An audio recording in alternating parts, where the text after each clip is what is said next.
Bonjour à tous, aujourd'hui un nouveau sujet sur les échelles de vulnérabilité ou les niveaux de confiance ou les niveaux de facilité pour faire quelque chose.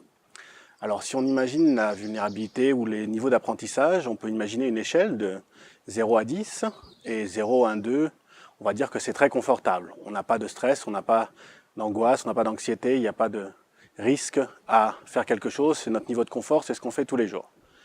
Si on va un peu plus loin, 3, 4, 5, là on sort un peu de notre zone de confort, on va dans la zone d'apprentissage. On n'est pas très loin de la zone d'apprentissage, mais on a déjà des nouvelles données qui arrivent, des nouvelles informations, un nouveau lieu par exemple, ou une nouvelle pratique. Et on continue un peu plus, on va aller 6, 7, 8. Là on va encore un peu plus loin, on commence à aller dans une zone qui est beaucoup plus inconfortable, et 7, 8, 9, on est vraiment dans la zone qui devient inconfortable. Et si on va trop près du 9, ça devient dangereux. Par rapport à ça va peut-être trop vite ou par rapport à notre équilibre. Et là, si on arrive à 10, ce qu'on va appeler la dissociation, à ce moment-là, la seule chose qu'on va avoir dans l'esprit, c'est retourner dans la zone de sécurité, retourner dans la zone de confort, c'est-à-dire 1, 2, 3. Alors comment être attentif et moduler ces différents niveaux pour aller dans la zone d'apprentissage, sortir de la zone de confort, mais jamais faire un pas trop loin et pouvoir rester pour avancer de façon sécure et puis de façon confortable. Alors, on va prendre un exemple. Si je vous dis aujourd'hui, vous allez jouer du piano, vous n'avez jamais joué de piano, et je vous ai moi la 3e sonate de Bach, et ben vous allez me dire c'est pas la peine que je me mette au piano. Parce que ce que j'ai fait, c'est que je vous ai emmené dans la zone complètement en dehors de la zone de confort, bien loin en dehors.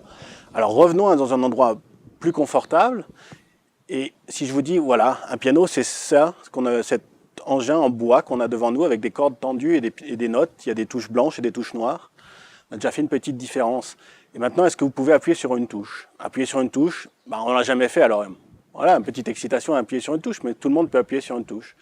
Puis une deuxième, puis une troisième, puis tout d'un coup je vous dis, vous savez, les notes, elles ont des noms. Puis on va dire, voilà, il y a 7 notes, et elles ont des noms, do, ré, mi, fa, sol, la, si, et on recommence. Et alors là, on commence à apprivoiser le piano, mais on y va pas à pas. Et ce qui est important, en fait, c'est ce pas à pas-là.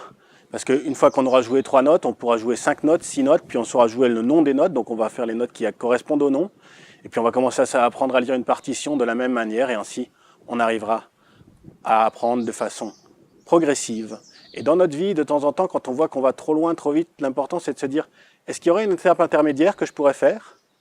Voilà, c'est un apprentissage que les chevaux nous appellent à faire, avancer pas à pas. Un seul cheval à la fois, en dehors du corral, c'est beaucoup plus facile à gérer.